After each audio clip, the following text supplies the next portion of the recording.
Illustration by Nate Kitchelo. Okay, I am sure Jerry Hall is perfectly nice, but does she have nuclear weapons? Suspicions that there are only 10 important people in the world hardened this week with reports that the third Mrs. Rupert Murdoch has a new gentleman caller. Wendi Deng is apparently stepping out with a Russian named Vladimir, said to be quite a big noise in politics. I feel a bit impudent teaching Mr. Murdoch things about the Cold War, considering he was already 76 3/4 when it started. But man, that is what we call a missile gap. Related, Jerry Hall tweets photo of her beautiful family at Rupert Murdoch wedding barely 3 weeks ago. Rupert had just rushed up the aisle with Jerry Hall, and was tweeting for all the world like JFK having swept a victory. Yet all of a sudden he is plunged into crisis, howling at the sheer radioactive balls of it,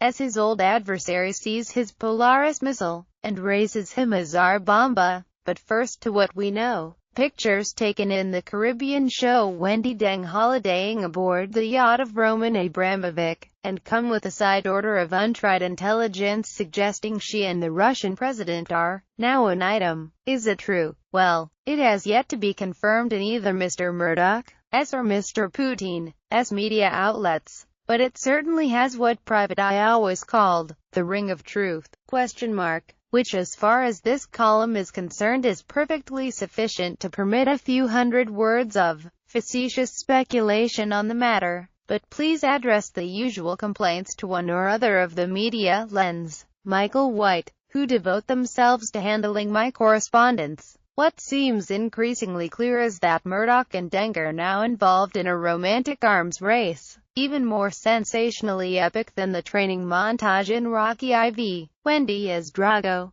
obviously. And if you doubt the ability of Murdoch to bench press a Merc containing 2 KGB agents, then I envy you your innocence. Facebook, Twitter, Pinterest. Happiest times. Jerry Hall makes Rupert Murdoch the luckiest man in the world? Photograph. Arthur Edwards, The Sun, PA. Though technically taken west of the Cuban theater, the photos of Wendi on the island of St. Bart's are the equivalent of those aerial snaps of Russian missile positions under construction in Cuba in 1962. And if Adlai Stevenson, the former U.S. ambassador to the UN, were still alive to wave them around at an emergency session of the Security Council, you can bet your bottom dollar he would be doing so. Still, if it falls to me,